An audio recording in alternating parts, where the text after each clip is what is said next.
Julianne McCoy has always been a fighter. At just 22 years old, she discovered she was pregnant during her last semester in college. The guy she was dating, Alex, a law student with big ambitions, went pale when she shared the news. "I can't be a father right now, Jules. I have my career ahead, important internships, a whole life planned." His words sounded cold in the small apartment she shared with two roommates. 2 days later, Alex emptied his drawer at her place and disappeared without a trace, blocking her on all social media. Little Dylan was born on a sunny spring afternoon. When the nurse placed the baby in her arms, Julianne felt a mix of overwhelming love and absolute terror. How would she raise this child alone? The round face and curious blue eyes looking at her seemed to promise that somehow everything would be okay. "You are not alone, dear," her mother whispered, kissing her forehead. "Your father and I are here. We always will be." The early years were difficult.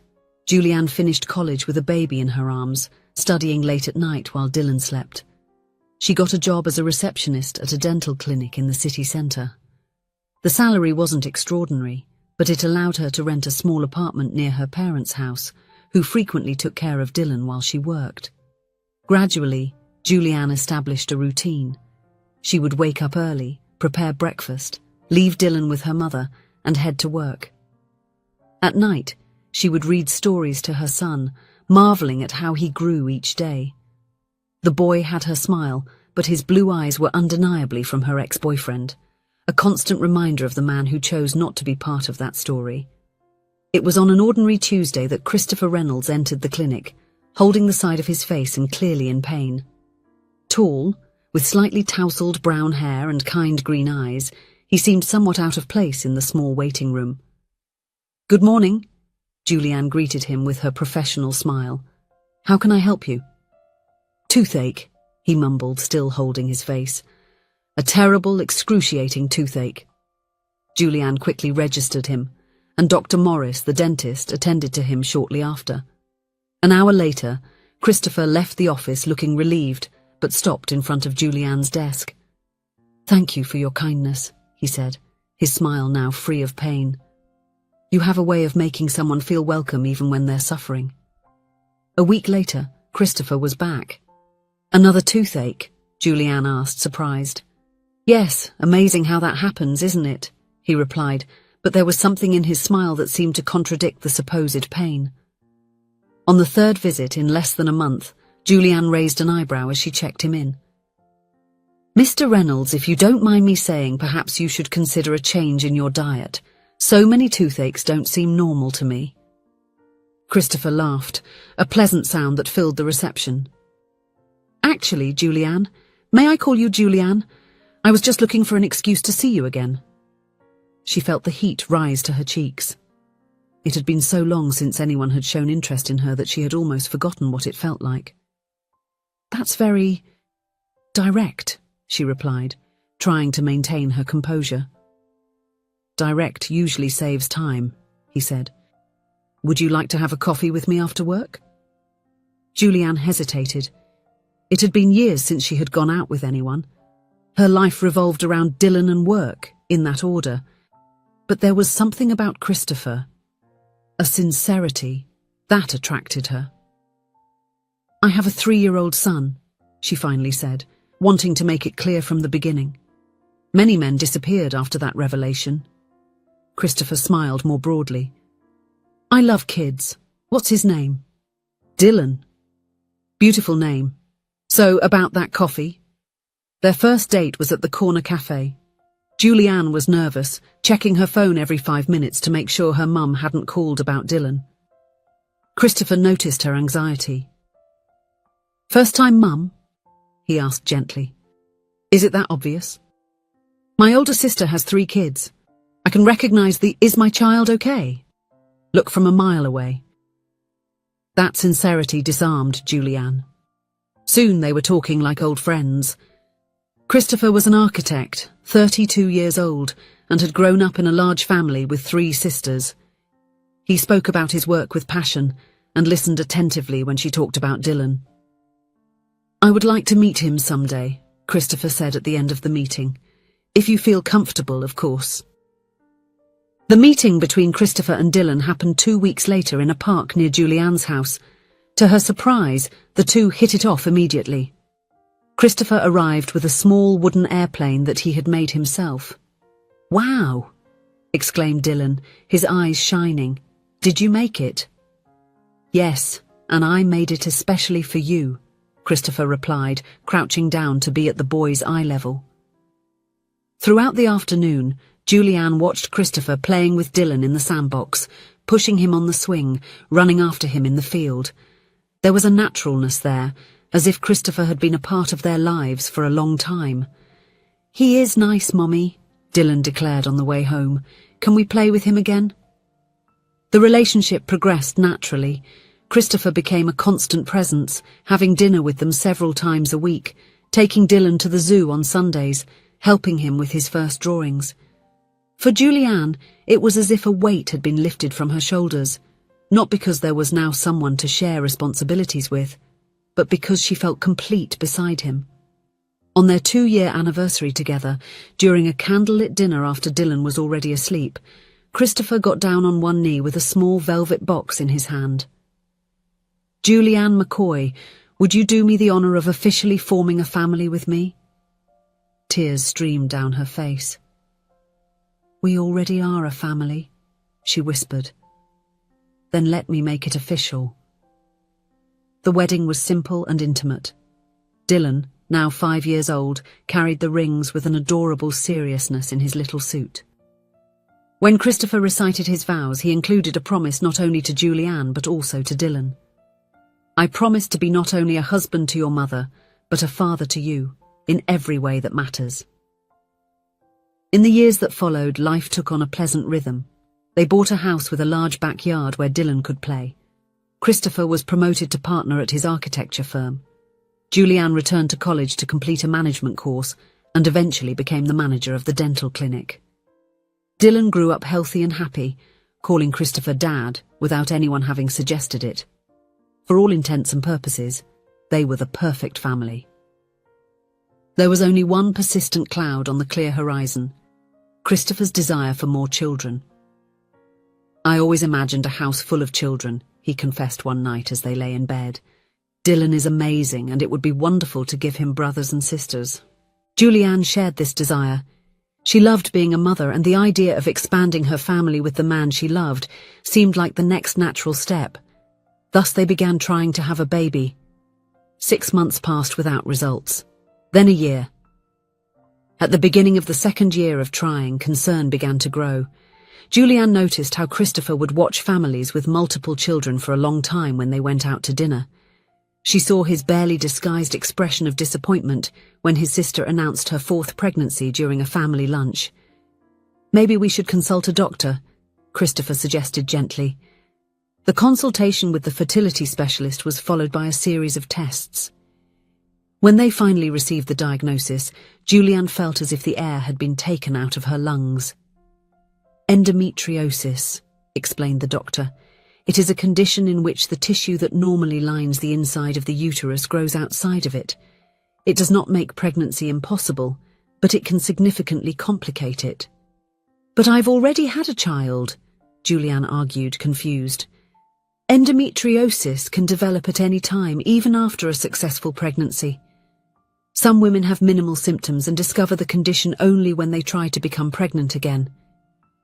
In the following months, Julianne underwent treatments, injections and medications with unpleasant side effects. Christopher was always by her side, holding her hand during the procedures, making chamomile tea on the nights she couldn't sleep because of the pain. "It will happen when it's meant to happen," he would say optimistically. "We are a family, no matter what."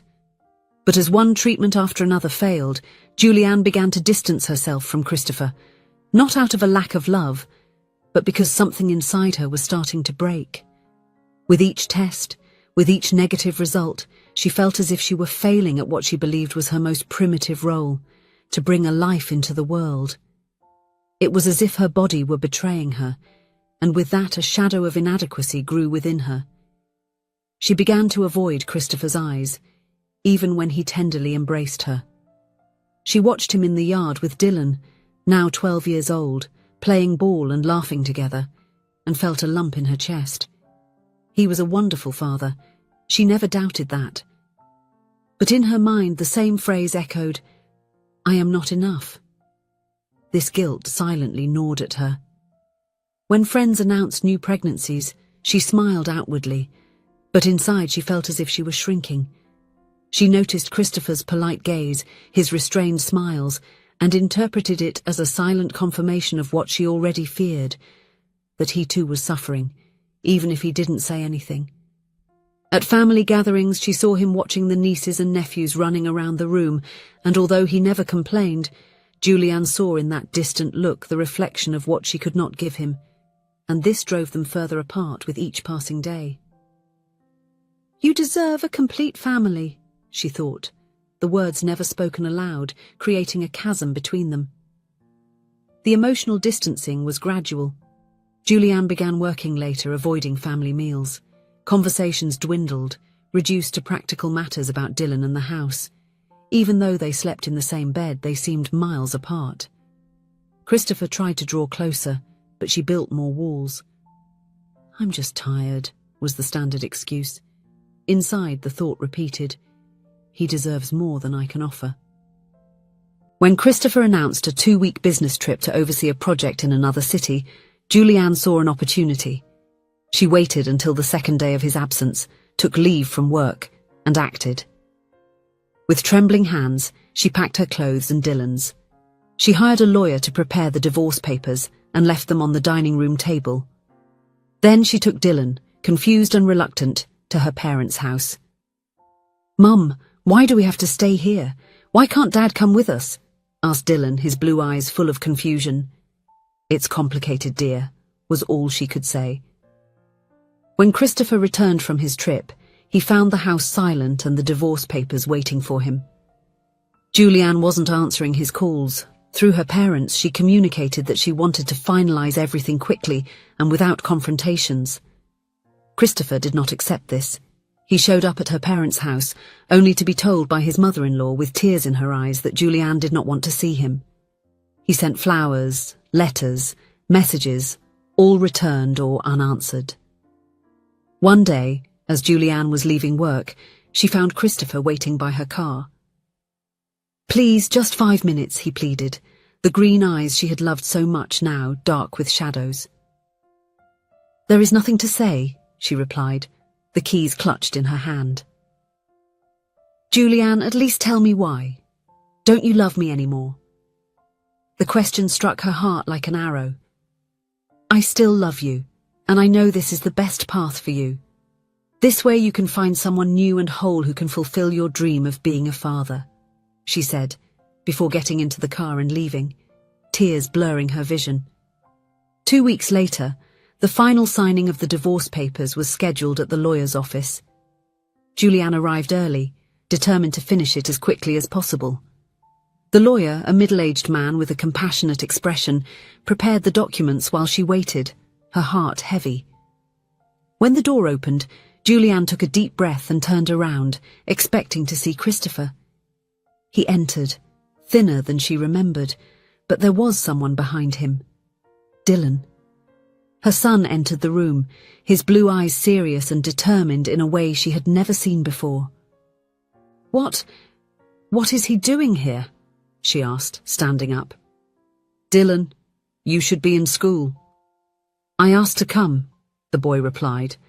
"Dad said it was important." Christopher took a step forward. "Julianne, it's true that I've always dreamed of having a big family, but I've always dreamed of achieving that dream with you. You say I need to find someone to make me a father, but you've already made me a father. I've always considered Dylan my son. We are already a complete family." Dylan approached Julianne. "Mum, why do you want us not to be a family anymore? Dad explained to me about the endometriosis," Christopher gently corrected. "That," continued Dylan. "He said that maybe I won't have more siblings, but that doesn't matter because he loves me and he loves you, and the 3 of us are already a perfect family." Julianne felt the tears she had held back for weeks finally escaping. But Christopher, you've always wanted more children. I've seen how you look at large families, how you react when someone announces a pregnancy. Christopher took her hands in his. I feel sad for you, Julianne, because I know how much you suffer with the treatments, with the pressure you put on yourself. The truth is that you and Dylan are more than enough for me.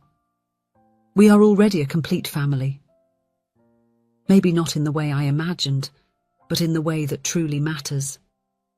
Dylan approached, hugging Julianne's waist. Please, Mum, let's go back home. Our home. Looking at the two people she loved most in the world, Julianne finally understood. Her fear of not being enough, her guilt over not being able to give Christopher more children. All these had created a barrier that didn't need to exist.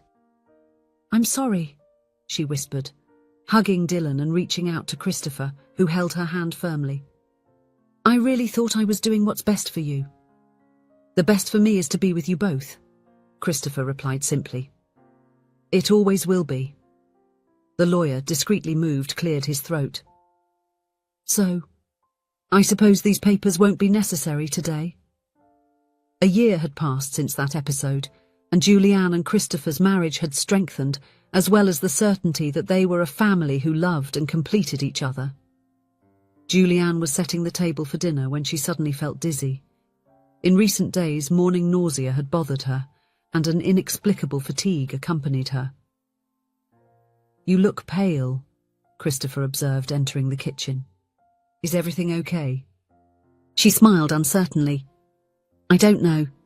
I've been feeling strange. The next day, with her heart racing, Julianne bought a pregnancy test. When the 2 pink lines appeared, she sat down on the bathroom floor, incredulous. That night after Dylan went to sleep, she placed a small gift box in Christopher's hands. What is this? He asked, curious. Open it. Inside the box was a positive pregnancy test and a small pair of baby shoes. Christopher looked at the items, then at Julianne, his eyes wide open. Is it real? She nodded, tears of joy finally released. It's real. It happened naturally, without treatments. The doctor said it's rare, but possible. Christopher wrapped his arms around her, both laughing and crying at the same time. See?